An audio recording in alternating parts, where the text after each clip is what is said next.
And greetings. Happy Friday. Welcome to the Steve Deace Show here live and on demand on Blaze TV, radio, and podcast alongside Todd Erzin. Aaron McIntyre will soon be joined by an old friend, Jordan Schachtel. I'm Steve Deace. We are brought to you by our friends over at Relief Factor. If you're struggling with chronic pain, relief could just be $20 away with the 3-week quick start from Relief Factor. No guarantee here. It's not an antidote, but it certainly works better than the toxic genetic serums they tried to tell you were a vaccine that never worked. Because over the years, 1 million people, a little over 1 million people, have tried the 3-week quick start of the drug-free supplement created by physicians who can prescribe drugs that goes after the inflammation in your joints that's the likely cause of your chronic pain. 70% of that over 1 million people saw such great results in 3 weeks or less. They stuck with the product long term. So why don't you see if you don't see a difference in your pain in 3 weeks or less when you go to relieffactor.com, especially because it costs just $20 to find out. Relieffactor.com. Again, that's over at relieffactor.com. Coming up in the next hour of the show, it'll be your turn on a Feedback Friday. But first, it's time for the Deace Group.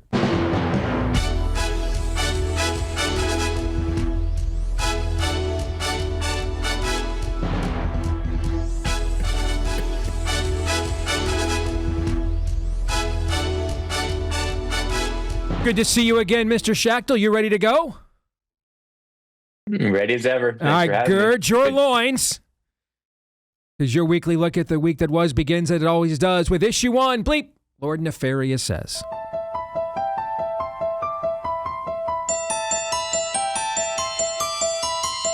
You know what we do with collaborators, right? And I think as corporations, my fantasy dream is that this nightmare ends in 2029, and I think we ought to have radical thing. I think they all ought to have their heads shaven. They should be put in orange pajamas, and it should be marched down Pennsylvania Avenue, and the public should be invited to spit on them. That's why Democrats are losing black people. That's why they're losing poor people, because poor people, all they want is for us to fight.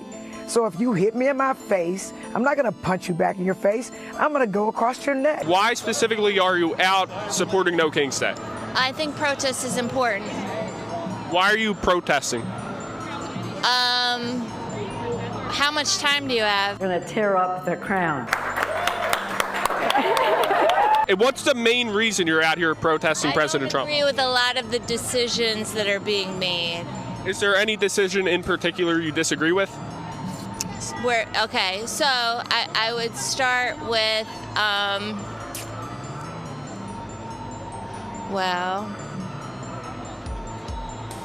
I don't even think it's appropriate for me to have this interview. You gotta grab a gun. We gotta turn around the guns on this fascist system. These ICE agents gotta get shot. Over the course of the next couple of weeks, the Oversight Committee will be launching on their website a master ICE tracker. This is what happened. This is what happened. People's rights started getting taken away. People got accused of being immigrants. This is before the Holocaust really took place. People were accused of being immigrants, and then laws were passed to limit immigrants. I think that if you can play church bells, you can pray the call to prayer. We are as American as anyone else. I mean, shutdowns are terrible. And of course, there will be, families that are going to suffer. We take that responsibility very seriously. But it is one of the few leveraged times we have. When it comes to these extremists out there, you better watch how you talk when you talk about me. I think the little Manchurian candidate, J.D. Vance, wants to be president more than anything else. Yeah. I always wonder what's going on in the mind of his wife. Like, Agreed. Are you okay? Please blink 4 times. Yes. We'll come over here. We'll save you. Trans women getting pregnant is not as far off as you'd think. In the past 10 years, 50 babies have been born from a uterus transplant. How this works is a person with a damaged or missing uterus gets a new uterus. Then they get pregnant. Then they give birth to a child via C-section. All right, Jordan. Well, his eyes are pretty wide shut after watching that. All right, you get the first question as the guest. What was the most abominable of abominations you just witnessed, and why? Mehdi Hassan trying to infiltrate our country with the idea that the call to prayer, which can occur as early as 5 a.m, is similar to church bells going off, every so often is just bizarre to me and on its face, absurd. Agreed. Todd. It is till 2025, right? It is for another 70 days. But Peppermint Patty there, you know how it drives me nuts to start getting busy on the next election way too early. Well, now J.D. Vance is Hitler. Well, Hitler's so played out. What's after that? She said Manchurian candidate. Okay, what? I mean, whatever.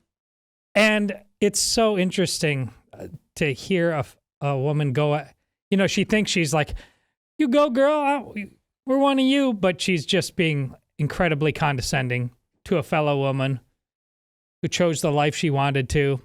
Isn't that choice? Isn't that what this is all about? But apparently she needs to be rescued by the likes of Check's Notes, J.D. Vance.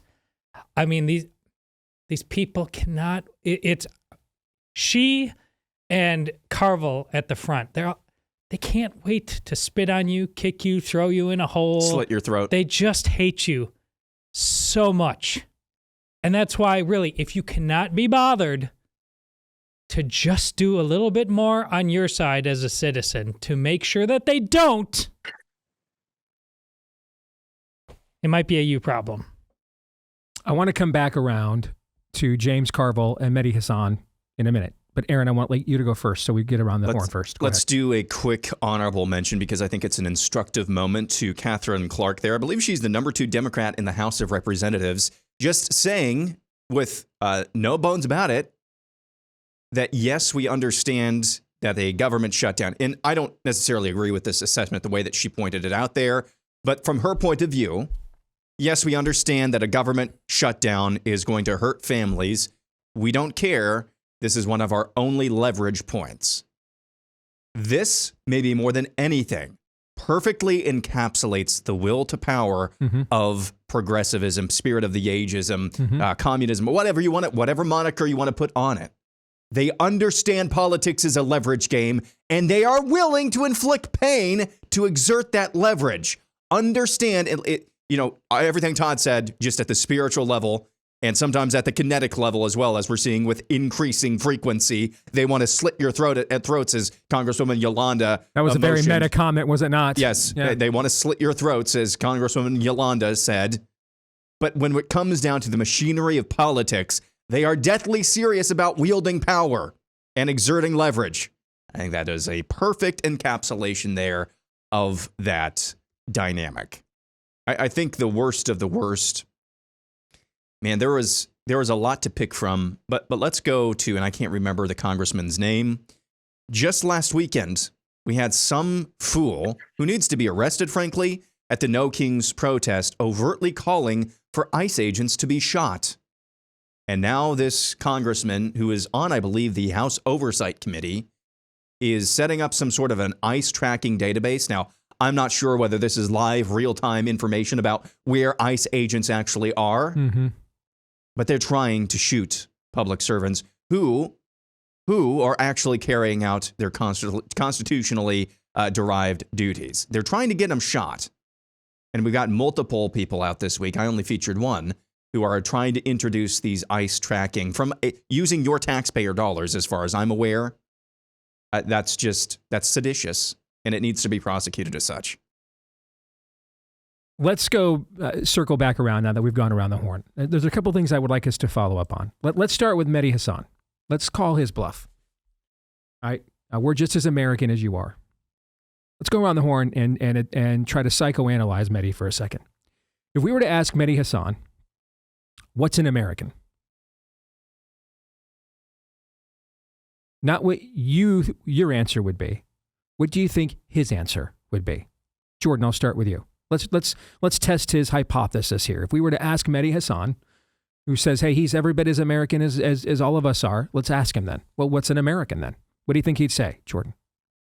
Yeah, to get into the mind of the watermelon lib person, I think he would say that America is a country of immigrants, and that's what we stand for. Yeah. Because he can't do the Islamic authoritarian stuff, Right. so he has to say something ridiculous. Right. So he'd probably just leave it at something like that. And as I've pointed and quoted many times, one of the things I first remember hearing when I was growing up listening to conservative talk radio that absolutely blew my mind as a young man, that has stuck with me now for decades, is the first time I heard Mark Levin say, "We're not a nation of immigrants, we're a nation of citizens." Yeah. And I'm driving down the street hearing that, and it just blew my mind. It was like, wow, okay, blew my mind. The ramifications of that statement and what that means, moving forward. I mean, when I think of Russia as the way things ought to be, there's a handful of things in my younger years that certainly put me on the road.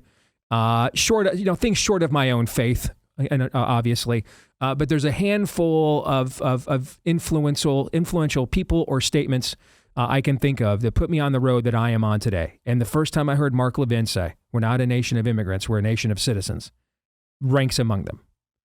Because Jordan is correct, right, Todd? He could not say what he really thinks the answer is, because that would, of course, illuminate our own point for us. Right. So then there has to be some sort of toxic empathied, statement that influences the soft-headed. So we're just a perpetual nation of immigrants. There's no e pluribus unum. There's nothing unique about American culture or the American people. Nothing distinct about the inhabitants of this land whatsoever. We're basically like a way station for semis on the interstate, and any semi can stop off and get weighed and follow the right procedure and continue on. Right? We're a rest stop. That we're not a nation. We're not a distinct, unique people. Well, I'm so glad you pointed that out. But if he didn't provide the answer Jordan said, he could provide an answer. It wouldn't be an honest answer either, but it would be a lot like just as American as anything else. If he gave a version, the right to define happiness for yourself, there's all kinds of Americans who believe that that's it today. And if you told them about Mark Levin, and I never heard Mark Levin say that, but I focus on citizenship all the time on this show. The duties you have as an American. Being a man is not a leisure pursuit. But people swaying, it's not just a progressive leftist idea. There's a progressive mindset on the right that also basically believes that. And it is not duty-driven. And you are not called to stand opposed. So, he'd be lying because you're right. It's not what he really believes. But there is overlap on the right and the left on people who believe that, and it's why he gets away with that is because they believe it too, and they don't really want to change their lives. Aaron? Yeah, I think we've hashed this well enough that I think the answer that he would give, it's not the true answer, it's not what he really believes, is that we're a nation of immigrants, whatever that means. That's just nice and a flaccid answer. What he would, if you put the Wonder Woman lasso of truth around him, come on, he would say, we are a nation to be conquered. Correct. And that's what he's trying You're to do. the largest outpost of Kufr Yes. left in the world, Yes. and Allah demands your dominion. Yes, that's what he would say. Right on. Let's now double back also to James Carville. And this is really more for Todd and I, the old farts now on the stage, who are old enough to remember when James Carville was part of the grand triangulation strategy of the 1990s, and for when he was part of Bill Clinton's team when they wrecked Sister Souljah and Jesse Jackson, right? Because we're new Democrats and we're not these radicals. Because the stuff you are seeing full throat from Democrats today, they actually flirted with this originally coming out of the 60s. This was the Weathermen. This was all the radicalization. A lot of this stuff was, David Horowitz is David, not Daniel, our great fan. But if you ever read one political book of the 20th century, written by an American author, you need to read David Horowitz's Radical Son. Particularly because he wrote it at a time that he still wasn't a full-fledged conservative yet. The book came out in the mid-90s. So there's no MAGA. He's not a full-fledged conservative yet. He's essentially coming out of the programming of the 60s that he was reared in and raised in by his communist college professor parents.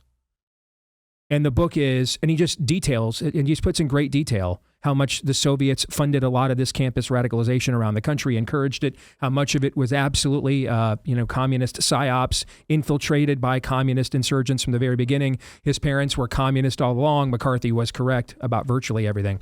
The book is incredible. I mean, it's just his own life story. And the Clintons understood they couldn't win being branded as that.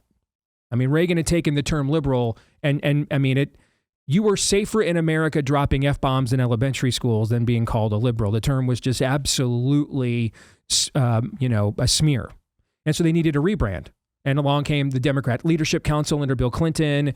Al Gore was like the last Democrat senator of standing who was still, quote unquote, pro-life. And they wanted to demonstrate that they were new Democrats. These were not, pencil neck geeked lefties like Michael Dukakis. They're not, frustrated hippies like Walter Mondale. They resonate with the average everyday American. They practiced all forms of political triangulation. Bill Clinton signed the Defense of Marriage Act, signed the last balanced budget we had, signed 3 strikes and you're out, which is frankly, I would say the 94 crime bill was actually the last time we did a bipartisan. This is where I disagree with Trump. That's the last time we did a bipartisan piece of legislation that was actually good for the country, right? Welfare reform. He did all this as part of triangulation. Why do I bring this to your attention? Because I think it's important for you to understand that if a guy who at the apex of his political power accomplished everything that he is known for by not associating himself with the pardon the pun here, it's a Friday, but it's a term every now and then I think we need to use, kids cover your ears, with the shitlib wing of the American left. Just absolute Marxists who will report you to whatever Politburo they could right from the beginning. If James Carville's brain is capable of being broken at the level that is witnessed in that clip, ask yourself with the people now that are Jordan and Aaron's age, that don't remember in America like the 1990s, when people basically agreed with a lot of the same things but argued at the margins. What do you think the 27 and 37-year-olds think about you and what they'll do? If Carville's, you see what is that a valid point, Todd? What do you think? Of course. Man, do we need to do a Mary Madeline check? Has anybody seen her? I thought about that too. Speaking of people's wives, where's she be? Yeah. They used to be. It's been a minute. Last time I talked to Mary Madeline, she was trying to convince me to help run Fred Thompson's Iowa caucus campaign last time I talked to her. So it's been a minute. Okay. But yeah, I saw that clip and I thought, if we're going to start talking about where people's wives are at, Mary Madeline, but blink 3 times if you're okay, But he's now firmly an old man. You're absolutely right. He's old man shaking his fist at cloud, because he'll be ranting and raving on Bill Maher's show in 5 minutes talking about how the left has gone too far as well. But that's using the exact same rhetoric that he's talking about. Yeah. That he uses right there. Yes, I know. Which is why sooner or later you talked about what happens when you dance with the devil. Yep. He's just. The devil changes you. He thought he's been trying. He thought he's trying to be above it. Sooner or later, though, if your fundamentals are what they are, you end up doing what you're doing here, and you're not even blinking. You're just flat out telling people that pain is the way forward for all of us. I've declared civil war. I'm fine with that. And so we're stupid if we believe otherwise. We believe what they tell you. Exit question on a scale of 1 to 10. With 1 being the odds, any female staffers have to be concerned about being left alone with Lindsey Graham. And 10 being the odds, our dashing young friend Jordan here. Watch your 6, Jordan. Watch your 6, brother. Rank this week's level of total depravity. Todd? 10. Jordan? 10. Aaron? 10. All right, before we move on, a word about our friends over at Preborn. For as little as $28, you can fund an ultrasound that doubles a baby's chance at life, and I would argue maybe doubles mama's chance at eternal life. You can do that as soon as today. Preborn's networks of clinics, they're out there on the streets doing literal soul-to-soul combat with the spirit of the age to stop mamas from committing murder against their own babies. And then, committing grievous sinful acts against their own souls in the process. And they confront moms. It's a gentle confrontation, but it's a confrontation nevertheless with the ultrasound so they can hear their baby has his or her own heartbeat. That's not theirs. That's another person. And over the years, it doubles that baby's chance at life when the mom's conscience is confronted that way. But now they bring the grace as well. When mom steps out of the darkness and into the light, they're there with all the support she needs, both prenatal and postnatal, sometimes for up to 2 years after the baby's born. All this stuff is made available for this new family for free. But of course, it does come with a cost, and that's the cost that we are asked to pay. And a lot of you have been so generous. You've helped Preborn save almost 40,000 babies this year by the partnership between Preborn and the Blaze. So let's keep that going here and close strong this year. Dial pound 250, say the keyword baby on your mobile phone, or you can make your tax-deductible donation today at preborn.com/Steve. That's preborn.com/Steve. All right, let's get back to the Deace Group. Let's get to issue 2. Will the ceasefire hold? The Israeli military conducted strikes against Hamas in Gaza after accusing the terrorist organization of repeatedly violating its ceasefire agreement last weekend. Israel says terrorists fired anti-tank missiles and gunfire towards IDF troops operating to dismantle terrorist infrastructure in the Rafah area. After briefly ending humanitarian aid to Gaza, Israel announced they're resuming the ceasefire and aid. Despite the weekend turbulence, Vice President J.D. Vance was among a delegation to Israel this week and said, "We are 1 week into President Trump's historic peace plan in the Middle East, and things are going, frankly, better than I expected that they were. There is this weird attitude I've sensed in the American media and the Western media where there's almost this desire to root for failure, that every time something bad happens, that every time that there's an act of violence, there's this inclination to say, oh, this is the end of the ceasefire, this is the end of the peace plan. It's not the end. It is, in fact, exactly how this is going to have to happen when you have people who hate each other, who have been fighting against each other for a very long time. We are doing very well. We are in a very good place. We're going to have to keep working on it, but I think we have the team to do exactly that." All right, so let's get to the first question, and it's, frankly, Jordan, back to you, because we've discussed this already, so you get the new voice here that the people can hear, and it's really the name of the topic. Do you think this ceasefire is going to hold? Well, by design, a ceasefire isn't really a permanent solution to warfare. Ideally, your enemy surrenders, and then you can kind of broker some kind of de-radicalization program in addition to, bringing them back into society. None of this has really happened. I think it's great that the Trump administration worked with, the Netanyahu coalition to bring the hostages home. I think Israel's in a great position now because Hamas no longer holds any live, living hostages. So that's good. But I'm under no illusion that, there isn't going to be war between Israel and whoever's ruling Gaza in the not so distant future. The good thing for Israel, of course, is that they're in a very advantageous position. They continue to innovate, just both broadly in the economy and on the military front, whereas, the people living in Gaza are entirely interested in death and destruction. So, they don't really advance. While Israel has lost almost 1,000 soldiers in this war, it's very tragic and awful.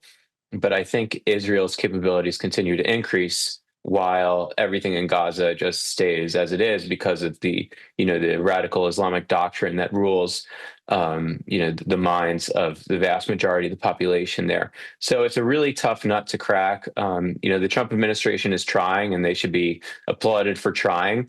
But I'm also not blindly optimistic that they're going to pull off some kind of miracle and de-radicalize millions of people. So I threw out a hypothesis this week discussing this, Jordan. I would like to get your take on, reminding our audience that one of the origins of ISIS were people that didn't think Al-Qaeda, who pulled off much of the 9/11 operation, that these are people who didn't think Al-Qaeda was radical enough, right? And within any political party, whether it's the Green Party or something as radically zealous and bloodthirsty as Hamas, there are opportunists, there are people with ambitions. And so maybe the older leaders, the few that remain alive, are thinking, maybe being unalived isn't terrible, so we'll take a ceasefire for now and release the hostages. But I have to think that underneath them are younger men who have been groomed into this demonic worldview, who now see them as kind of, Hamas Uncle Toms, weaklings, and would love to have the cushy spots there in the corner office, if you know what I'm trying to say. And so, what really is Hamas right now? What do we have a ceasefire with? I mean, are these elements that are just acting out on their own because, death by IDF is a martyr's death? You see where I'm going with this? I mean, this seems like trying to nail down what exactly is Hamas and isn't Hamas right now. Who are we dealing with? Who are we not? Seems a little problematic. Am I wrong? You're absolutely right. There's a really funky leadership structure right now in Gaza. But if you've seen the videos coming out of Gaza, they very much rule with an iron fist, and they're trying to shut down any type of like paramilitary private organization trying to carve out ground, because, a vacuum was created from Israel's withdrawal from the areas that it controlled in Gaza. So Hamas moves very quickly and against a lot of these powerful plans and just like executed a lot of people en masse. But, you do hit on the fundamental issue there, that there really is no like peaceful resistance that is like non-Islamic totalitarianism oriented. So you don't think George Stephanopoulos' mustache tranny sister is here to lead the Sisters of Perpetual Peaceful Indulgence in Gaza? No, you don't think so, or no? Yeah, I don't see that happening. Okay. You look no further than just asking questions. October 7th. That's all we're doing. We're just asking questions. Go ahead. I'm sorry. Just asking questions. Go ahead. Yes.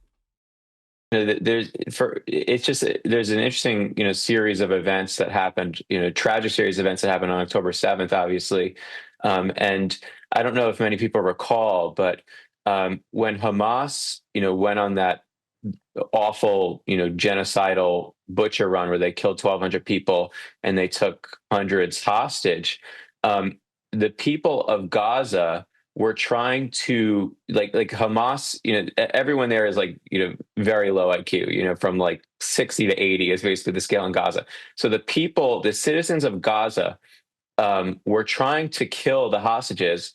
Hamas had to explain to them that they were trying to use it as leverage to, release these Palestinian terrorists in Israeli jails. But this is what you're dealing with when you're dealing with like the overall like Palestinian citizenry in Gaza. It's not like they're being kept down by Hamas. They support Hamas. Hamas, was the force that told them, we can't just butcher all of these people because we're using them for leverage. So they were like, I wouldn't say they were protecting the hostages, but there was no force in Gaza that was saying, hey, this is wrong. You need to release the hostages. Correct. The debate was over whether to just slaughter them or whether to use them as leverage to get their terrorist friends. So it's a really awful place.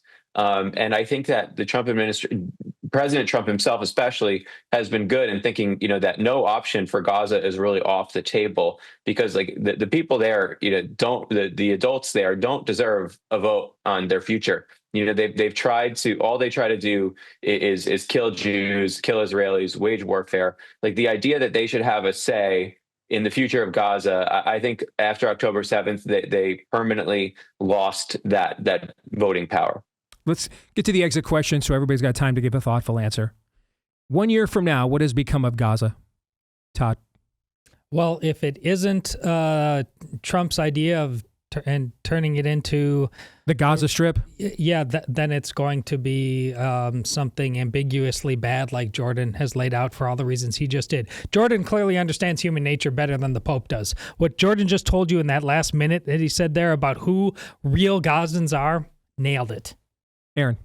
I think it's gummed up. I really think that there is going to be very little movement towards building the Gaza Magnificent Mile or Hamas and the larger. And I'm really glad Jordan said what he said about the citizenry of Gaza. And it's tragic. I wish it weren't the case, but I think there's ample evidence to show that the citizens, that the so-called Palestinians, the way that they are educated from an early age is just unmitigated hatred of Israel and Israelis. So I'm glad he said what he said about that, because that was something that I was trying to articulate earlier. So I think it's going to be gummed up at this point next year. So I don't think there's going to be much movement one way or another. Jordan, I've got about a minute for your answer. You get the last word. Yeah, no, I appreciate the follow-ups. So there's a lot of money in the Arab world, and Turkey, UAE, Saudi Arabia, Qatar are obviously interested in trying out some kind of development projects despite the hurdles that they face in Gaza. So there is going to probably be billions of dollars deployed into some kind of endeavor. Whether they can get shovel-ready jobs in Gaza remains to be seen. But I think they're certainly going to try. The president and his team seem very invested, through Wickoff, Vance, and Kushner especially, very invested in trying out this idea. So I think they will try to, move forward on construction projects, maybe guarded by some kind of like Blackwater-esque military. Well, we'll see though if former Hamas capos would prefer to make $21 an hour now as construction workers. I guess we'll find that out more in a moment.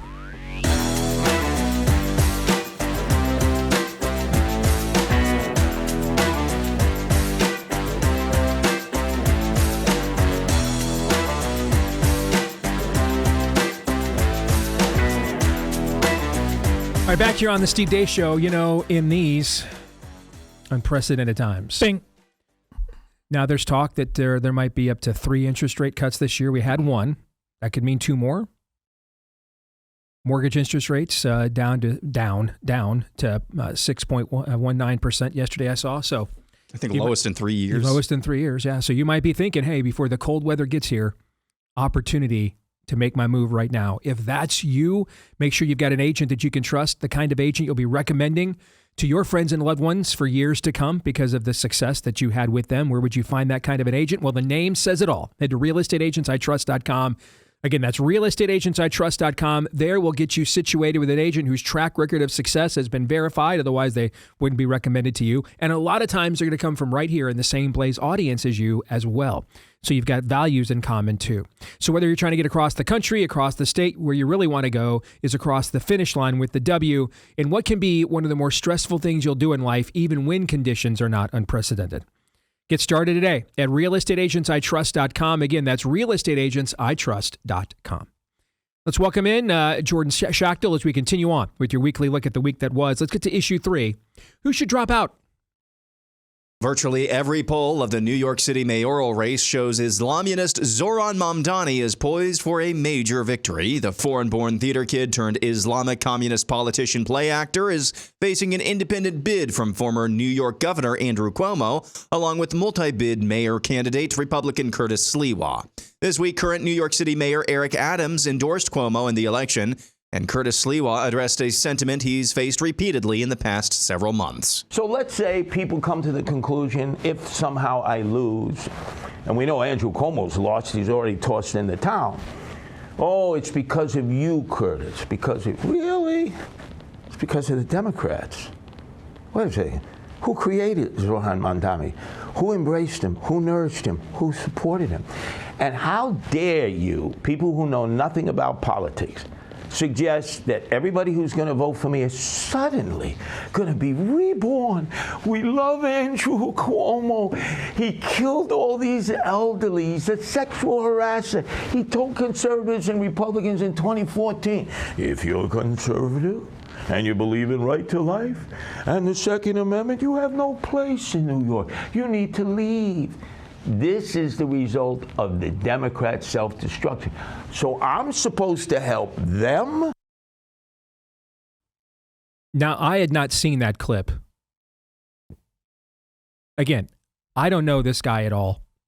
All I know about the local New York media thing where he's been a fixture going back to his Guardian Angels days is Salem once brought me out there to try out for New York City Drive Time for a week, and that was over a decade ago. So I don't know anything else. What I do know, though, I don't disagree with a single syllable of that. Anybody here on the panel disagree with that? Not him as the source. We'll get to that in a minute. But just that transcription on face value, does anybody here take issue anything with one syllable of what Curtis just said right there? No, I don't even take issue with the umbrage. Okay. So then with that said, who should drop out? Todd.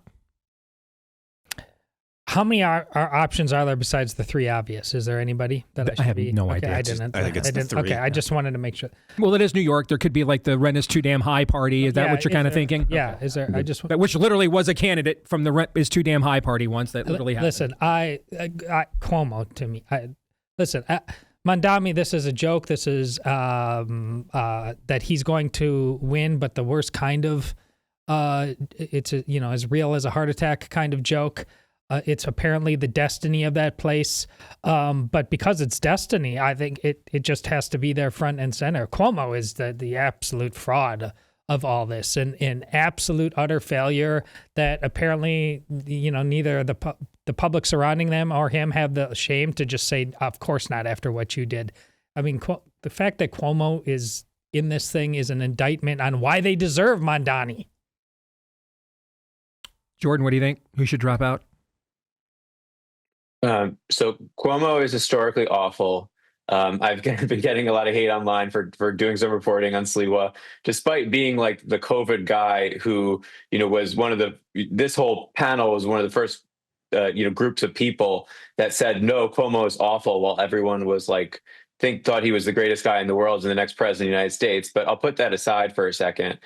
If I'm under a hypothetical situation where I have to live in New York City for the next 4 years. I would probably say that Curtis should drop out for the small chance that Cuomo could achieve victory under Mamdani. Just pragmatically, I just don't see a path for Curtis Sliwa. And there's maybe, if Curtis were to drop out, a 5 to 10% chance that Cuomo could win.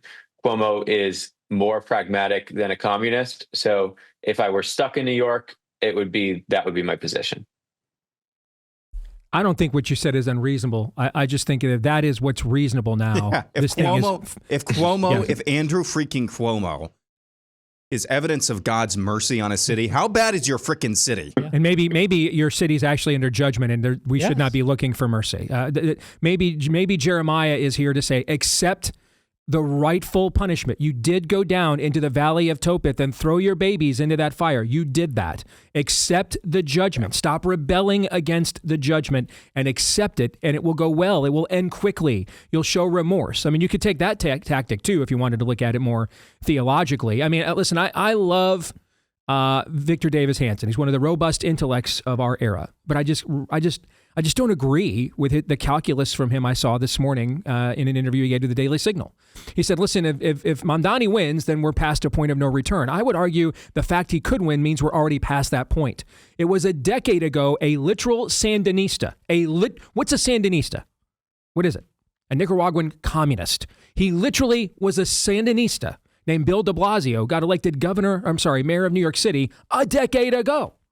A decade ago. He was running for mayor when I went out there a decade plus ago to go, try out for New York City drive time. That's who was running for mayor. They elected that guy, a literal Sandinista. They elected him a decade ago. This is the next step in a devolution. It's the most logical conclusion that could have been made about the makeup of that city. I mean, if you want to get really meta and theological, right now, 25% of New York City doesn't speak English.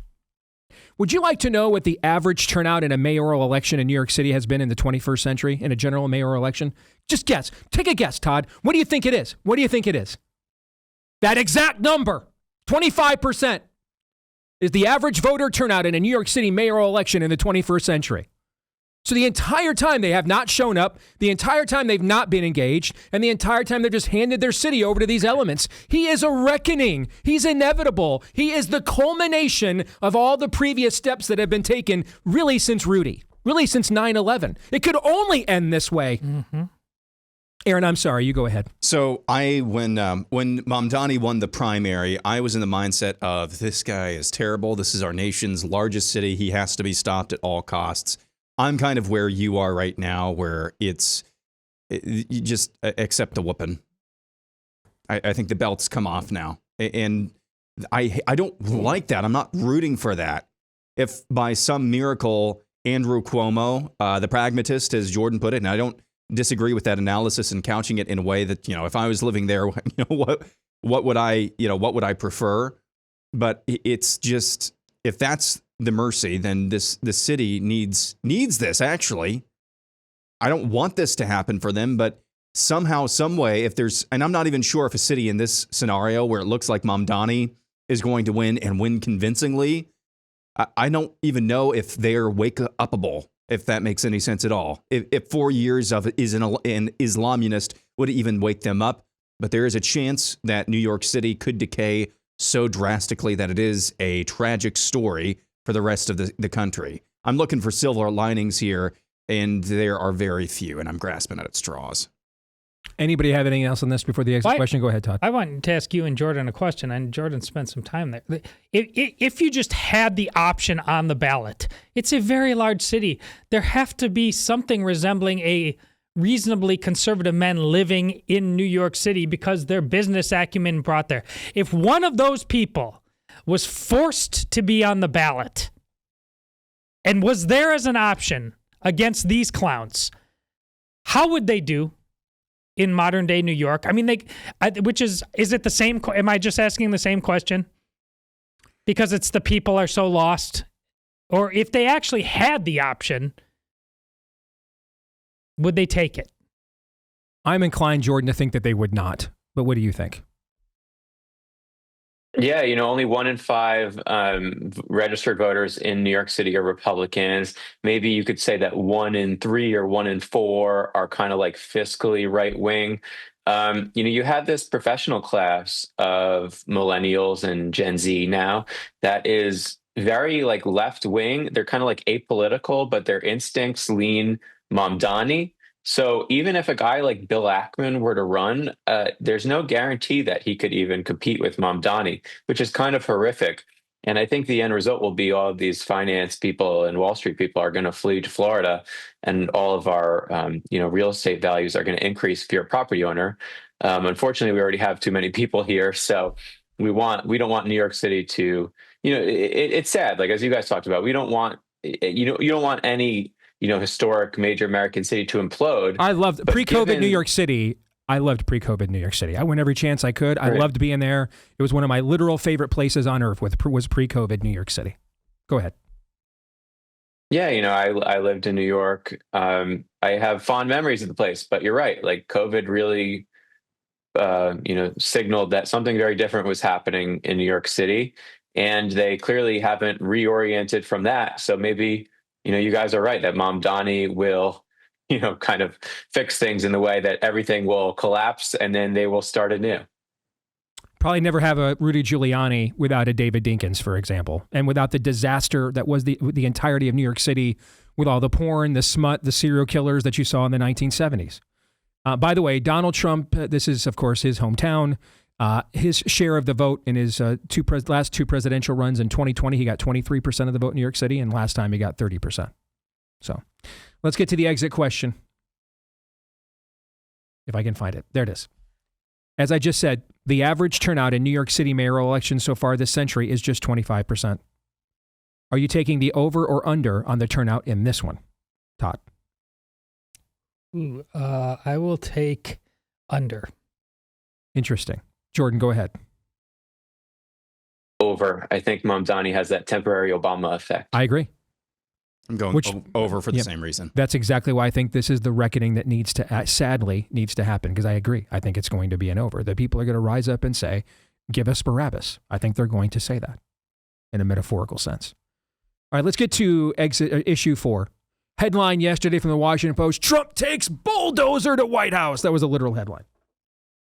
If you could renovate something at the White House, what would it be and why? That's our kicker topic this week. Aaron, I'll start with you. Does anybody here, do you remember the movie Matilda from many years ago? Our daughters loved that film. The Chokey, where the naughty children would go, and it was just a small confined space with a bunch of nails. Nice. I would renovate the press briefing room and give each member of the media their own Chokey. That is great. By the way, if you've ever been there in person, and we just were this spring, it blew my mind how small that was. Because on TV, you just view this as kind of a grand stage. The White House press room, it's tiny. It's a bandbox, man. Go ahead, Todd. And built over FDR's pool. Yeah. Well, based on actual real life experience, the gate that we had to come through, if perhaps just say somebody who wrote their name down wrong to get in, and then you have to wait there for a while, you might want a porta potty. Guilty as charged. Value added. I literally almost peed my pants out in front of the press gate at the White House. Just a porta potty. Happened, yes. Low dollar. See, that was going to be my answer, as a matter of fact. Really? Yes, you stole my answer. I'm sorry, I didn't mean to. Yeah. All right, Jordan, go ahead. Yes. So I love the idea that the UFC is coming July 4th of next year to the White House. Apparently that's the plan. And I would like to keep that structure in place as like a Roman Colosseum type effect, where we can at least be entertained while everything is going nuts, and we can have like politicians, dueling and fighting each other and stuff. And I think it will provide great entertainment on the south area of the White House. I will allow that. You bet. I think we're going to have tryouts. Yes, I like that. Yes. All right, let's get to predictions. Todd, go.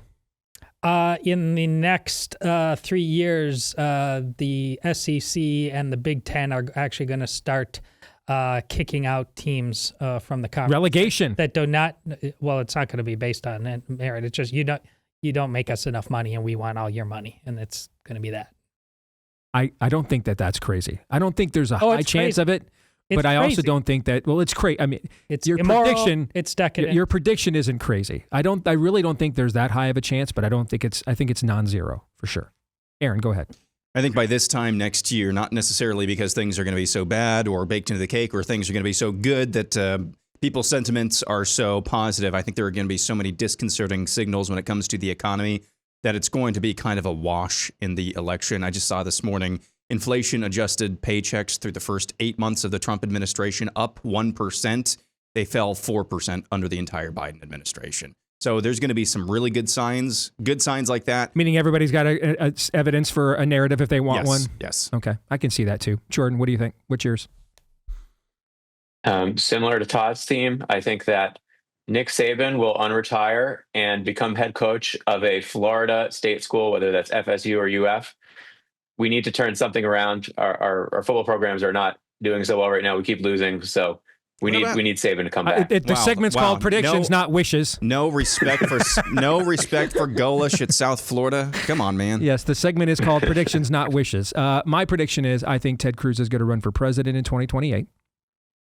And I think that he is going to try and use allegiance to Israel as a key issue. And it'll be very interesting to counter himself with J.D. Vance. And it will be very interesting to see how evangelical voters in early states like Iowa and South Carolina, where evangelicals dominate. Now, the evangelicals in South Carolina and Iowa are not necessarily the same kind of evangelicals, but in terms of demographic, they do dominate both of those early states. And it will be very interesting to see how that plays. And Vance is Catholic. Yes. And so I think you're going to see Cruz with a very traditional evangelical dispensational view of matters. I think you'll see Vance try to run a way more nuanced view of matters. And it'll be very interesting to see how evangelicals respond to that in those two early states. Jordan, good to see you as always. Thank you. Yeah, thanks, Steve. Thanks, guys. You bet, brother. Good to see you as always. God bless. Oh, you just put that one out there, didn't you? I did. That's it. Yeah, I think that's coming. Secretary of State, isn't there kind of a lane then for Marco Rubio? We've got the pro-Israel thing. We've got the not anti-Israel, but nuanced view. I'm the actual Secretary of State. I dealt with all of this. Yes, that's a potential. To triangulate and run up the middle of that is what you're saying? Yeah. Yeah. Listen, ultimately, the 2028 primary is a primary of one. Yep. All right. Whom will Trump endorse? If he doesn't endorse anybody, which I don't think there's a 0% chance that will happen, then the stuff we're talking about matters. If he's going to endorse somebody, then none of the stuff we're talking about matters. Yeah. You matter, though, because it's going to be your turn when we come back on a Feedback Friday next.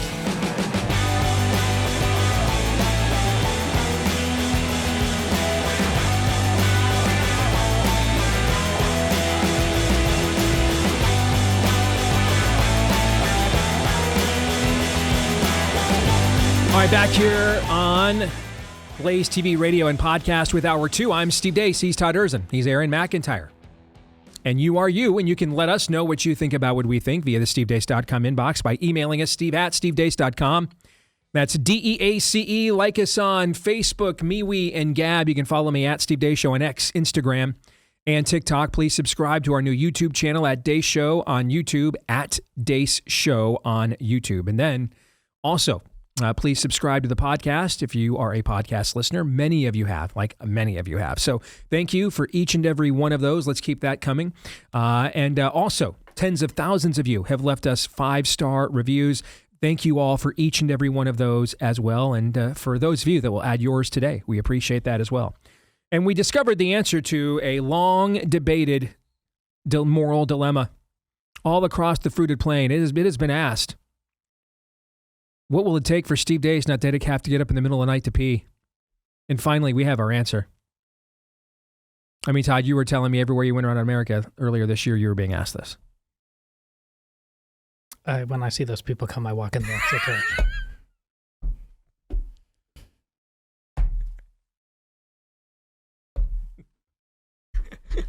Well, now you can tell them we've got the answer. All right, our friends over at Beam Dream Powder, they are the answer, proudly founded in America, run by people who share your values like hard work, integrity, and delivering results.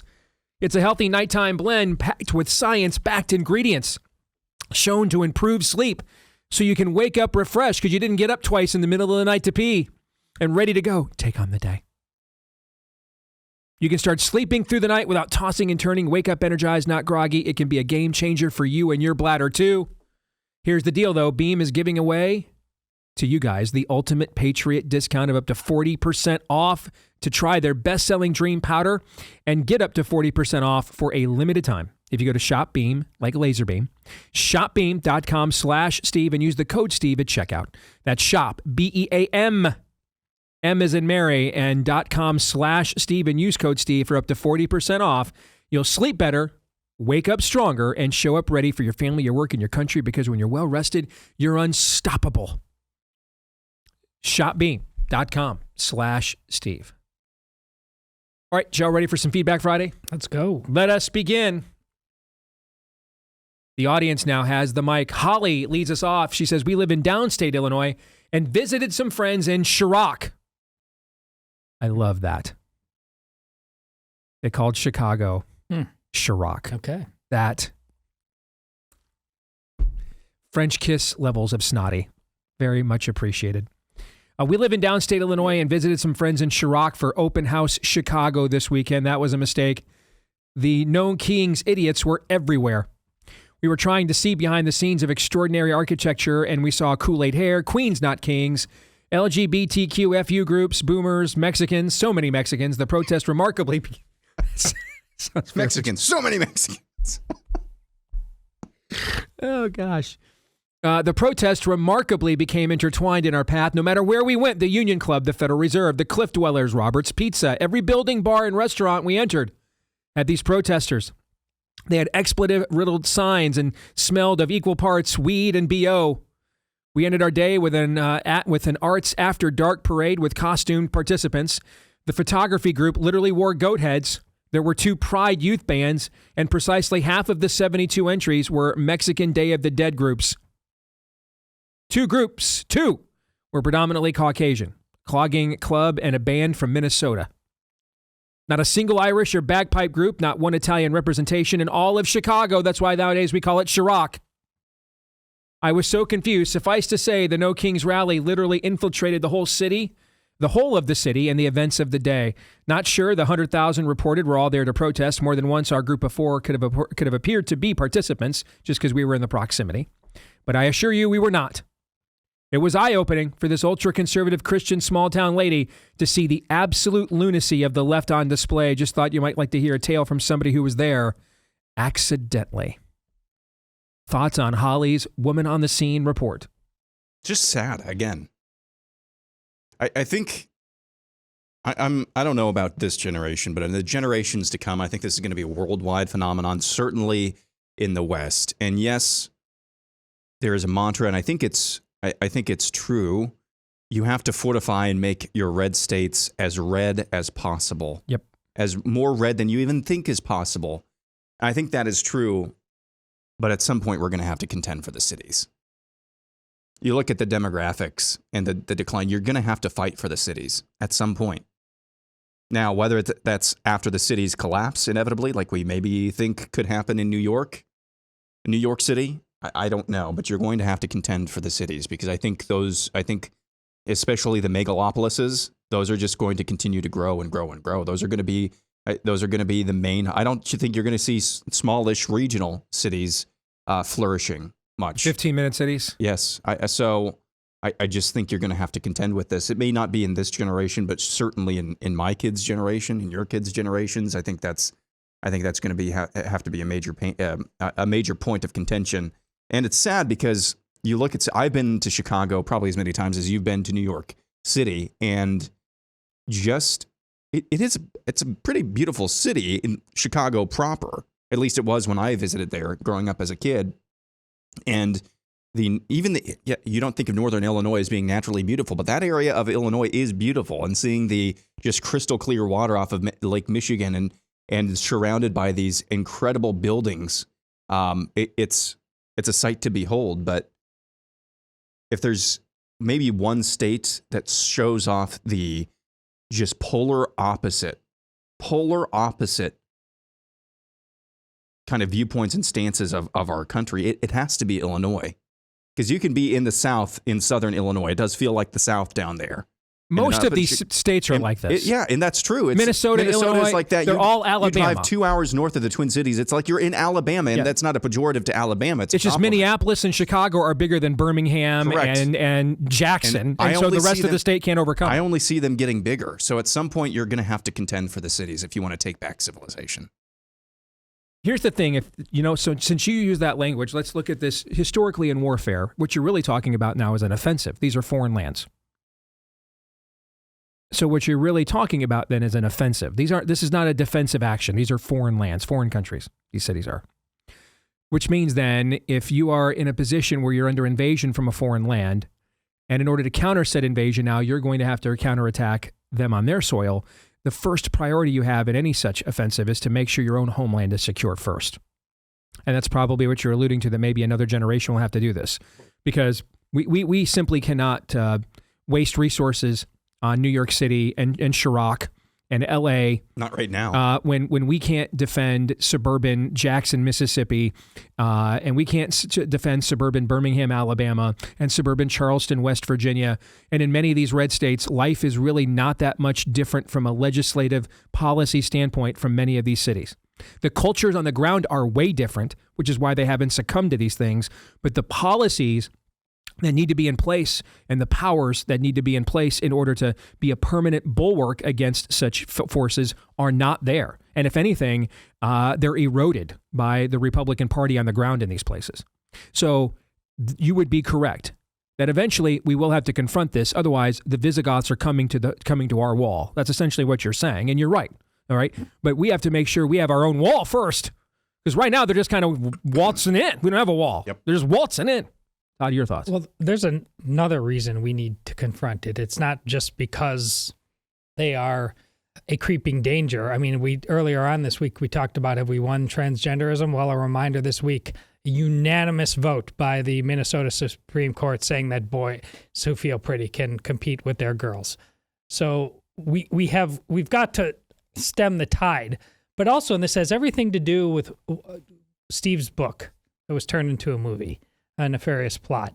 We have to do it because we have to look inside ourselves and understand who we are called to be. The great thing that scared Nefarious, that realized he could turn it to his advantage more than anything else possible, is now where we live. Is that the atomization, the freedom, the manifest destiny that not only a nation, but every single individual has been so burrowed into the godless psychology of all Americans. But the one that are staying the most atomized right now are Christians and conservatives. Our individualization is killing us. Their individualization certainly got turned into a false god, but they have a hive mind. They will come together around the directive, and it's a demonic directive. They still are. They can't help themselves. Even though we somehow came out clean on the other side in this election, and goodness knows we all had doubts, we are still so a non-con, my backyard, I'm just going to take care of my own. Sooner or later, we're going to get overrun thinking like that. We have got to have the duties of citizenship. We have to. We have to recognize those threats way earlier than we do right now, just because I'm going to go mind my own business. That's not going to work. And our kids are the ones who are going to have their throats slit because of it. Archie writes, my wife and I look at homeschooling in two very different ways. I, like most reasonable parents, understand that we don't have the background and education to be teaching anything. We don't have the child education degree and the learning and skills and training and how the correct way to be a teacher to children. Yes, I don't like the things that I see in school, but I'm a person who just has a GED, so I'm not qualified to have anything to do with trying to teach anyone anything. My wife, on the other hand, believes that parents are the first teachers and that because there isn't strong Christian values in the schools, she looks at it as the homeschooling then as the best thing for the children, even if she doesn't have any teaching experience and a degree either. I say teach a kid how to think, not what to think, and then send them to schooling with those people who are trained in how to teach. Her view is that God put parents in charge first and foremost to be their children's school, and teachers, as the Bible says, that parents should raise their children up in the way they should go. And then when they are older, they will not depart from it. He's quoting from Proverbs there. Was wondering where you stood on this. I'm arching with your wife. Yeah. She's 100% right. Yeah, totally. Hey, here's the reality.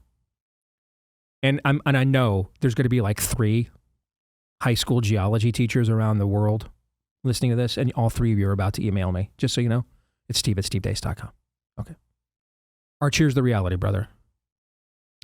If the person teaching geology at Horseman High School in Schenectady was truly great at geology, they wouldn't be at Horseman High School in Schenectady, bro.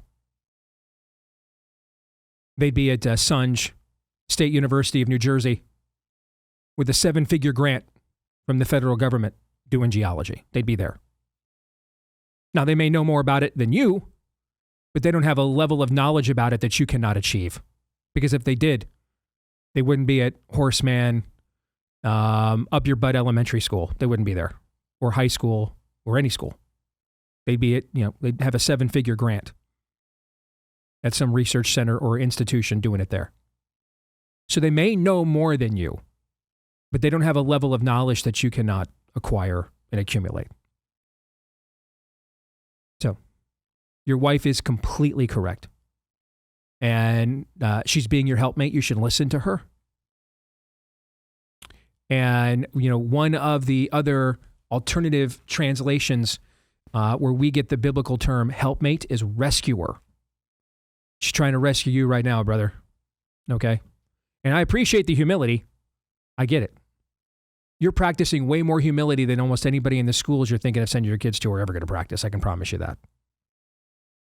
And the blue-haired lesbian, technicolored, whatever they is, to teach your kids that, thousands of years ago they were apes, will show no humility whatsoever in indoctrinating your children for you. They'll show none of the humility that you're practicing. None. Listen to your wife. She's wise and she's correct. Anybody want to add anything to that? Well, you just, and especially amongst the last 10 years, giving any benefit of the doubt to the current educator class as being competent, why? I mean, I would hope that would have come across to anybody listening and who would take the time to write to our show. Like, they don't deserve any benefit of the doubt. They are not there for the welfare of your children. And, ultimately, there's all kinds of understandable reasons why a family might not be able to pull off homeschooling. You shouldn't be looking down on anybody in any particular direction. But at least until high school, there's absolutely no reason any parent can't educate their kids and learn a lot more about them and have a better relationship with them. You can understand whatever it is up until 8th grade. And then, Steve will tell you his own just from the sports angle. And then Noah ended up going to high school. There might be reasons why you've got a wonderkind in something. And it might be better off. You don't have to make that decision. Your homeschool decision in kindergarten isn't necessarily your homeschool decision for his sophomore year of high school. And Steve will tell you that. Mm-hmm. But I don't know. You look like you're looking for some kind of parachute, brother. And I think you have to realize that, like Steve said, your wife is the one that has your feet on solid ground here. Yeah, I think this is, giving benefit of the doubt to the public school system, educators, and I'm sure there are still good ones out there, but this kind of goes back to... And they're all about to email me. Yes. But this kind of goes back to Arabs versus Islamists here. Regardless of what we're trying to parse in the Middle East with, do the Arabs derive their identity from being Arab or from Islamism? We're going to find out that question. We know the answer to that question from a lot of other countries. Regardless of where you fall on this, I think a good rule of thumb is suspicion and skepticism of Islam-dominated countries. That's what we're kind of facing here on the local level. Yep. They're dominated by lefties. So suspicion and skepticism from the word go is always warranted. And I think you're doing yourself a disservice by trying to reach for accommodations or benefits of the doubt that they probably, maybe not always, but probably don't deserve. I think you're better off and more wise to be skeptical. There's also, brother, and for anybody else who has these challenges and questions, there's so much curriculum out there now that from people that are serious thinkers, that have a Christian worldview, there are so many curriculum options now that this isn't 25, 30 years ago. That's really not a consideration whatsoever for why you shouldn't do it. That doesn't mean there are no considerations for why you shouldn't do it. It's not easy, and it will require a family sacrifice, and not every family can make that sacrifice, all right? But if you're going to make it, then you go all the way with it at that point, especially with all the various curricula, all the various curricula that is available now that wasn't 30 years ago. Before we move on, a word about our friends over at Chirp. So it's not just me raving about what the Chirp Contour did to help my neck recover from all the airline travel here in the last few weeks. But Aaron, you butted in last time we talked about Chirp to say, hey, the halo, man, on an undisclosed region of your body, of course. You know, I was just thinking, can I butt in here? Yes. I didn't even put these two things together. And I'm not saying necessarily, I'm not making any guarantees or claims here, but I use this on my lower back because I injured my back during the studio move, and it's been a long standing, so that moved into sciatica. I put this on my lower back, kind of where the sciatic nerve goes here, and I just let it do its thing. And that was the day before I took Ben to the Iowa game. And there's about a mile walk to and from the stadium from where we parked. Much of that walk, well, the entire walk on the way back to the car because he was tired. You're carrying him. I was carrying him. He was on my shoulders. Yeah. Much of the walk to the stadium, I was carrying him as well. Because of the crowd? Because of the crowd. I didn't realize until the next day, I never once thought about my sciatica that entire walk. Wow. So I'm not making any guarantees or claims, but I didn't even put those things together. That's one heck of an endorsement right there, folks. All right, so this is where you want to go right now. All right, so whether it's the halo that Aaron is talking about or the Chirp Contour that I've described before, listen, their mission is simple: to bring relief to as many people as possible so you can feel better, restore your energy, make self-care simple. They've got a whole new category called Relief. They are constantly innovating to deliver professional-grade therapies that people can use at home. And these are doctor-trusted, FDA-cleared devices that work just like clinic treatments, but without all the expensive appointments. So get started today by going to Go Chirp, like a birdie chirp, CHIRP, as in go now, GoChirp.com/Steve. Use the promo code Steve. You'll get 10% off site-wide at checkout when you do that. With the promo code Steve for 10% off site-wide at checkout at GoChirp.com/Steve. All right, back to some Feedback Friday. You guys ready? Yes. Janet Pattison writes, I'm writing to express my deep gratitude toward your show. My husband, Ted, passed away on September the 30th after a courageous 10-month battle with cancer. Even before his illness, your show was a daily source of news and information for me. He was an avid listener, drawn to your unique blend of politics, culture, sports, and most importantly, you guys' unwavering commitment to pointing people to God's word. As a kingdom man, my husband found solace in your show's ability to keep him grounded in faith amidst the chaos of the world. Your discussions provided him with hope and perspective, reminding him of the truth and love of Jesus even in his most difficult moments. He was not much of a reader, but he would watch and listen to your show, and we would have the best discussions afterwards. Thank you for your ministry and for continuing to share the gospel through your platform. Please keep shining that light for others, as it meant so much to my husband and our family. You're right, we need apostles, not assassins. You guys are definitely small a, I'm adding that edit, small a apostles, sent on a mission to speak God's word in the context of modern life. Thank you. That's from Janet. That's just a very powerful, sweet note, Janet. Thank you very much. And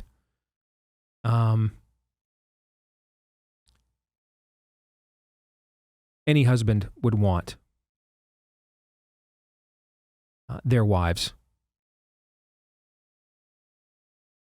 to write the things about them after they're gone that you write here. So, on behalf of your husband, whom I never knew or met, but we obviously had a connection with him nevertheless, thank you. That's a powerful testimony to your husband and your relationship, for sure.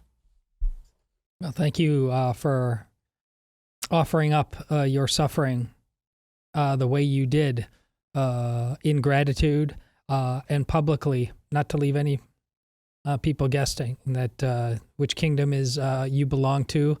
And while even in the hard times, especially the hard times, you will give thanks. I mean, no matter how dark it gets, I read one of these a month. I'll keep going into the burning building. You did something. You did a kindness for us. Amen. Thank you. Yep. No doubt. Echo that. Thank you very much. Along the same lines, we have this from Erica. I'm rating as a grateful mom whose home is uplifted and strengthened by you guys' voices. My son is in his final year of high school, homeschool high school. And our homeschool curricula is rooted not only in academics, but in bold truth and unashamed faith. Your show on the Blaze is part of that foundation. Principled conservatism with a snarky twist served up daily has become such a steady part of our days that to skip an episode is simply unthinkable. Theology Thursdays have quickly become a sacred part of our week, time carved out for deeper reflection and family connection. We don't know you guys personally, but we do know some real men when we see them. You guys stand apologetically for Christ, for courage and clarity. You guys not just help to shape our worldview, but our hearts. Steve, your unwavering conviction and refusal to bend when the world demands compromise has given my son a real-life picture of what leadership looks like. You model fatherhood, discipleship, and bold stewardship of truth in ways that will echo to the next generation. You've proven that real strength doesn't cower, it confronts, contends, and yet you always point people back to Christ. Todd, beyond the delicious vinegar banner and sharp wit, what speaks loudest is the way you father your daughters. You go to the mattresses for them, never hesitating to confront the spirit of the age head on. That kind of courage, unflinching love is rare in this world. It's the mark of a man after God's own heart. And Aaron, your steadiness, thoughtfulness, and quiet strength balance the fire in just the right way. You show what it means to anchor conviction with calm reason, and that has just been as vital to our homeschool table. In a noisy world, you embody wisdom clothed in gentleness, and I think, and our family sees it. Charlie's loss also hit us very deeply. His absence reminds us how fleeting time is, how important it is to say thank you while we can. We want to say thank you to you guys now today while we still can. Our son will carry forward far more than textbooks into the world. He carries the imprint of integrity, conviction, and the joy of faith that you guys model every day.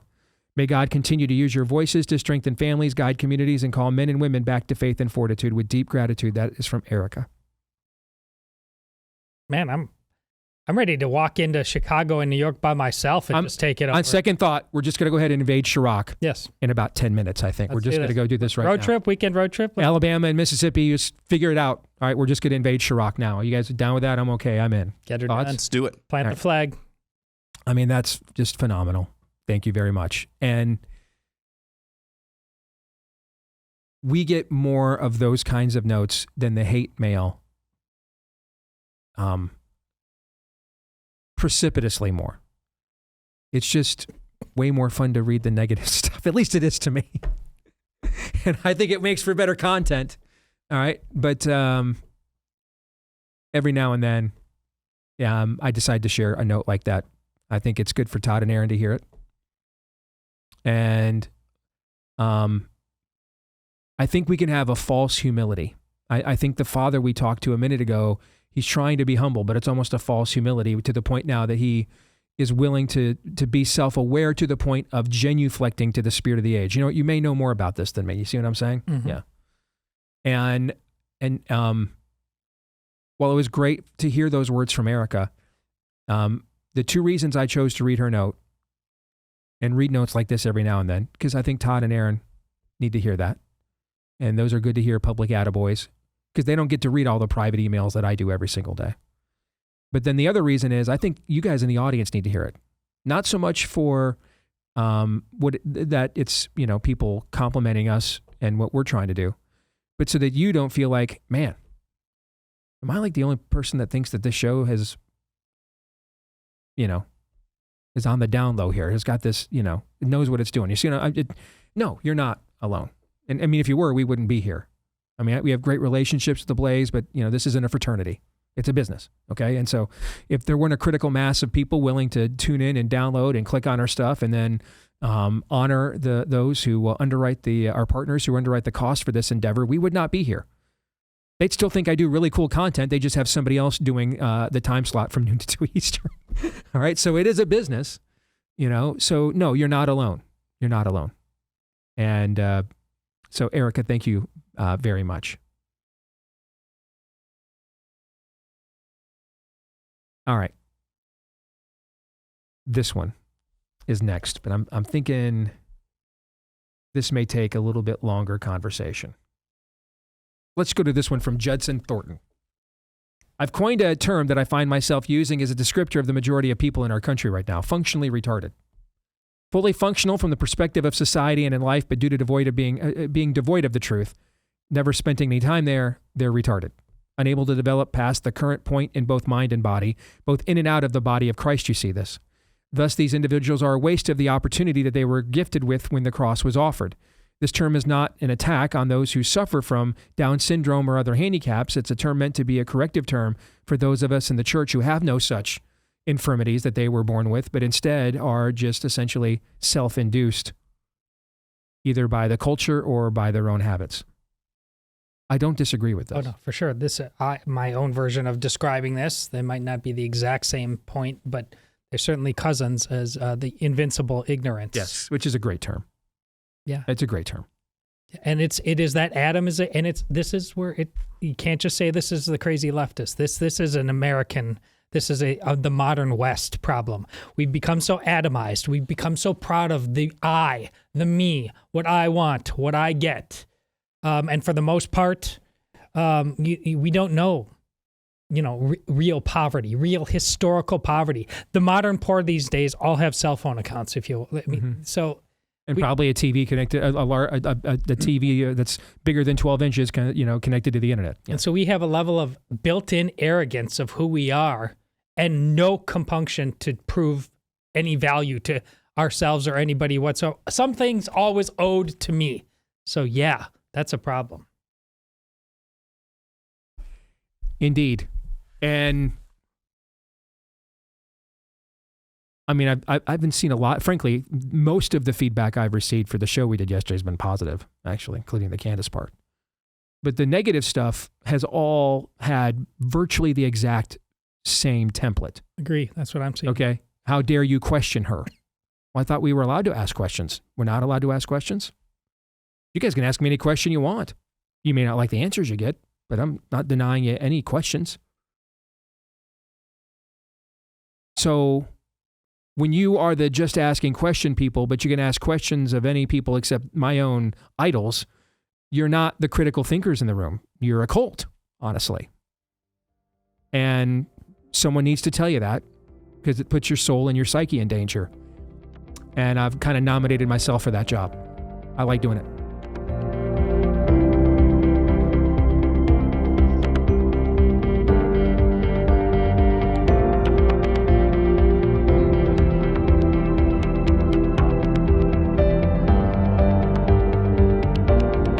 So we have spoken a lot about Jace in the past on this show.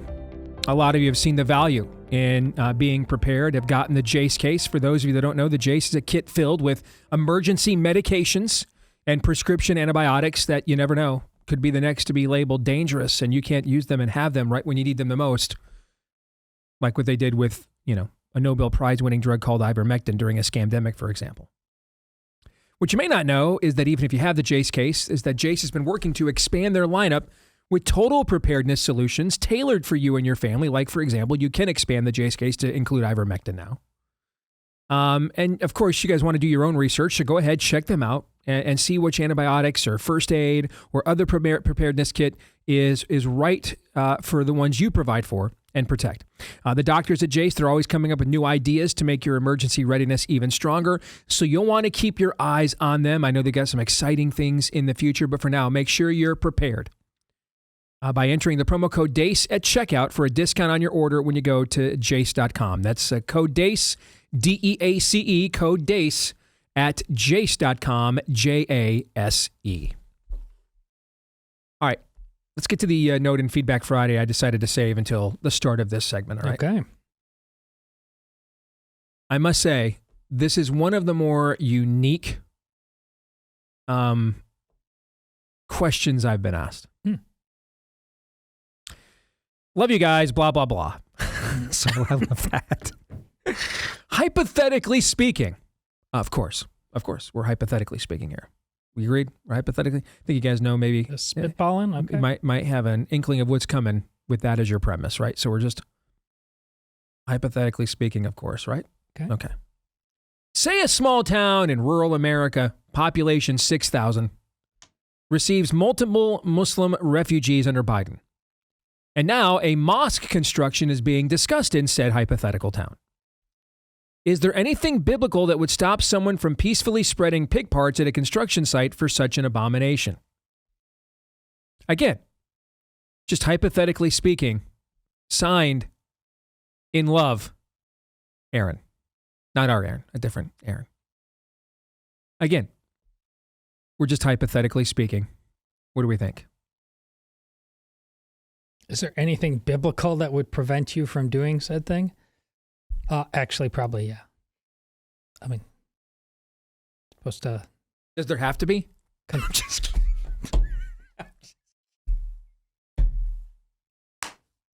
I'm just kidding. That was terrible of me. I'm sorry. I blame Mehdi Hassan. Todd, you were making a salient point, and I stepped all over it. I apologize. At this point, I don't know. Go ahead. Listen, if in smallish town, rural America, if you have to go under the cover of darkness, leaving animal parts around to make a point, might I suggest we've lost the script. I'm just saying, like, if you in daylight, broad daylight, at this point, after what we've seen, because we aren't just spitballing. I mean, we see what's going on in New York. We see what's happening in COVID. We saw what happens in transgenderism.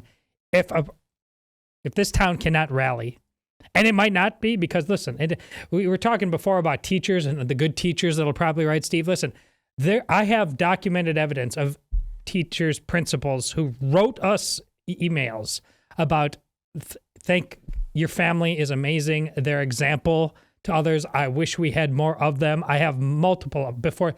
And then when things went sideways, they were always very nice to us, but no one stood up for us in person. In other words, go get them, guys. Yeah. Yeah. We'll be over here watching. I got a pension. Yeah. So this is a test. No, publicly. I like in these school board meetings where there's a bunch of like 50-something moms who are just walking into school board meetings, and they're starting to just take off their clothes, and they've got a swimsuit on, and they're like, oh, the decorum, the school board that says the boy can go into the girl's bathroom. This has to be done in the daylight. And if we can't do it in the daylight in smallish rural America, we're absolutely screwed. I think you can go to a mosque if you're anybody. I think they even allow non-Muslims in. Maybe there are some sects that do not. Why not go share the gospel there, or just have a presence there? You know, I think Todd's point nonetheless resonates, and this is somewhat of the bind that we are in. Nobody in that town got to say whether or not to import a foreign religion of domination right into their backyard. 6,000 people. Yep. Nobody got a say on that. So you're left with these types of questions. I didn't get a say on whether or not this religion of domination gets a foothold in my community, so I guess pig parts it is then. Well, I understand that. All the board meetings that you did have a say at, you just didn't attend, and almost what board meeting is it where the board says, and we're going to resist the feds sending multiple Muslim refugees into our state? I'm talking about the building of we're talking about the building. Oh, sure. So if that is possible, if that's possible, you need to show up before it even gets built. Agreed.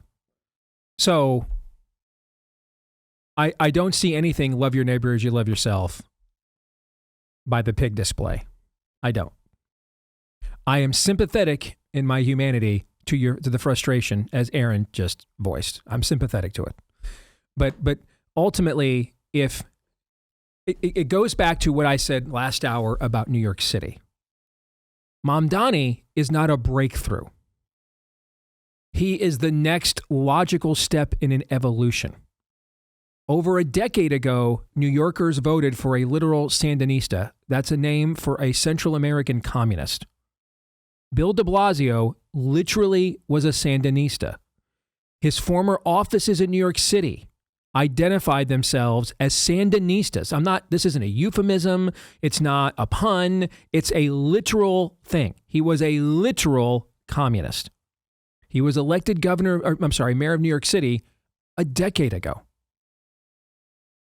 If you are in a position in a town that small that you don't have the resolve, particularly with the people in the White House and in charge of the federal government now, to practice some form of doctrine of lesser magistrate against this and say, hey, Tom Homan, come get these folks. We don't want them here.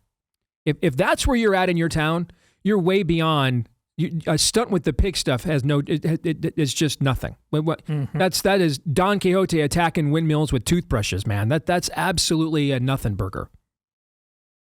There are moments that we can do subversive, satirical things that produce a godly outcome. And I think of the churches that aligned in Utah a couple of years ago during the ascent of trainee madness, who bought up all the tickets for drag queens. Remember that? We had that story. Remember that was our email of the year, I think it was. Yeah. And all the men had bought up all the tickets for Drag Queen Storytime Hour, so they were the only ones sitting in there. And when the Karen moms came to bring their children, they had no seats, and so they had to go away, and the event, I think, was eventually canceled or something, if I remember right. See, that's an example of being snotty and subversive where you are producing a righteous outcome. In this case, that's just vigilantism, purely. There's no righteous outcome here at all, because in a town such as yours, if the wherewithal does not exist to push back on this meaningfully, then the stunt has no intended audience then. In other words, it's a little bit of a catch-22. If the stunt was going to work, you wouldn't be in the position of having to do it in the first place. You have to ask yourself, do you have a town actually worth saving? Correct. That was the very next step I was going to take. What really you should be considering is, instead of what I'm investing in the pig stunt, is what would it cost to relocate someplace else? Any thoughts on that before we move on? I agree with you wholeheartedly, which is why my kids aren't in Carlisle anymore. I gave them every opportunity. I participated to the extent that I could. I had to make a decision. Folks, if you have to do it under the cover of darkness, and so many of you think you do, you're not alone, this letter writer. I mean, I have to stay anonymous online, otherwise, why do you live there? Why do you work there? You're a slave. You are in chains that you are regularly holding up to us and saying, look, this is what living in America must be. I reject that wholeheartedly. Yeah, I think if you're going to send the message to Islam in your 6,000 person town that institutionally we do not have the power to stop you, regardless of what you do from there, you're sending to a religion of dominion whose primary language is that of strength, that you have no strength no matter how many pig parts that'll preach you spread across their planned site for a mosque. That will preach right there, no doubt. All right, let's close with this, and maybe it won't last that long. We'll see. I agree with you guys on headship and men taking leadership, but I'm not sure this can solve the issues we have with women in our society, especially on our own side. If you look at the data, Zoomer men are getting more and more right-wing every year, yet Zoomer women are getting more and more left-wing. As you guys have touched on, even our churches are longhoused. For those of you that don't know, longhouse is a slang for matriarchy, just taken over by women. Matriarchy is what it means. Even our churches are longhoused, and even many of the churches who claim to be complementarian are functionally feminist. That part is largely true. I'm what I would call an elder Zoomer, and most of the Christian girls I meet find the fact that I believe it's wrong and unbiblical for Christian wives to work outside the home. And many of the leaders I meet consider me to be extreme. Fortunately, my church actually has leaders and many members who agree with me, but the vast majority of supposed Christian women really are at least some form of soft feminist. My issue with what you guys are saying about men in headship being the solution is that we can exercise all the virtue and headship we want, but ultimately we can't make the women of the church submit to that. It's on them to recognize biblical truth and submit to it. Calling us as men to a higher standard is great, and I agree with that wholeheartedly, but we can't and won't fix the culture until we also fix the women. And frankly, I don't see any solution to the problem short of revival and the Holy Spirit awakening women to the fact that feminism is demonic and must be rejected with prejudice. If we're going to hold people accountable, I think it needs to be done even-handedly, and I think the data shows that being hard on the men isn't where the battle needs to be fought right now. That's from Connor LaFleur. So all three of us have daughters. Two of us have adult daughters. Thoughts on this? Well, it's never an either or. It's always a both and. I won't let either side get away with excuses. It's yes, from a young man's perspective who desperately wants to find a wife and is having to constantly seemingly walk through landmines to get there. I get a level of frustration, but you also have to look around at your fellow man, including your fellow Christian man, who's just, you can't tell in any way, shape, or form, other than the fact that he checks a box for 45 minutes on Sunday, that his life is fundamentally any different, nor does he have any, and he's quite happy with that, and he would resent you as well if you told him otherwise. We're all addicted to our various comforts right now. A lot of idols need to be smashed. So it's pointless getting locked into the either or. The cancer is deep and systemic in all of us. Yeah, I view with suspicion anybody who tries reflexively to say the primary source of our ills in and out of the church in this culture are just the women or just the men. Now, all three of us are men. There is a tendency for, I think, that being the case, we're trying to be as challenging to men as possible. It is biblical that the responsibility lies with us.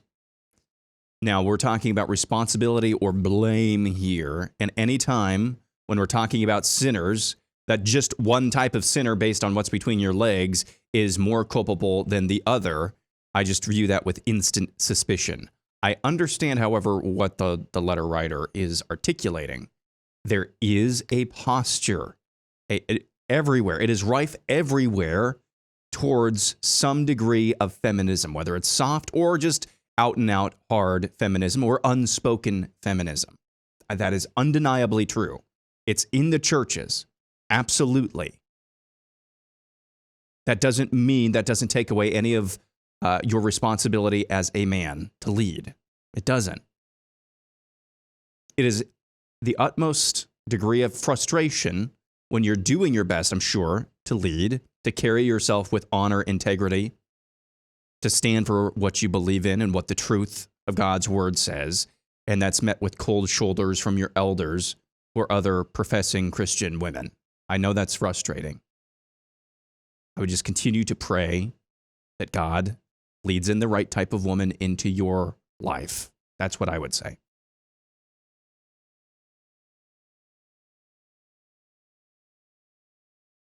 Agree with everything you guys just said. So let me, I got 2 minutes. Let me say this. The primary responsibility, primary and singular, are not the same thing. But the primary responsibility for the current state of this culture and then its future belongs to the men. It is primarily the men who are in our pulpits. We still live in a society where primarily men are in leadership positions. Particularly, we're in the last generation that wrecked the country. And the Word of God also makes it very clear that the man is to be the leader, the head of the home. So the Word of God makes it very clear that the church is to be male-led and the family is to be male-led. Those are the two most important institutions in all of God's economy, and men have been divinely appointed to lead those institutions. And that's why I say and maintain, and our show does, that the primary, Todd and I have raised daughters to adulthood. So, I mean, it's not, we didn't discipline them at all. They never faced any discipline at all. That was not true. That was not true. No. But the primary, not singular, but the primary responsibility for fixing where we are as a society belongs to the church and to the family. And those are two institutions that God has put men primarily as the heads of. And therefore, vis-a-vis, it primarily is the responsibility of the men to fix the current situation. Primarily, not singularly. I mean, one of the notes we started out this entire hour with was urging a husband to listen more to his wife because she was right. Right. So not singularly, but primarily. All right, that's going to do it for this week of shows. Hope all of you guys have a great weekend. Go ahead, Aaron. What a strange week we were here in studio, all 5 I was just going to say. Live. Hasn't happened in a bit. That has not happened in a bit. So, hope you guys have a great weekend. We're going to stick around, record the overtime for Blaze TV subscribers today at blazetv.com/Deace. It's our best and worst of the week. Don't want to miss that. It'll be posted there later today. For the rest of you, have a great weekend. Go hard. Romans 8:28.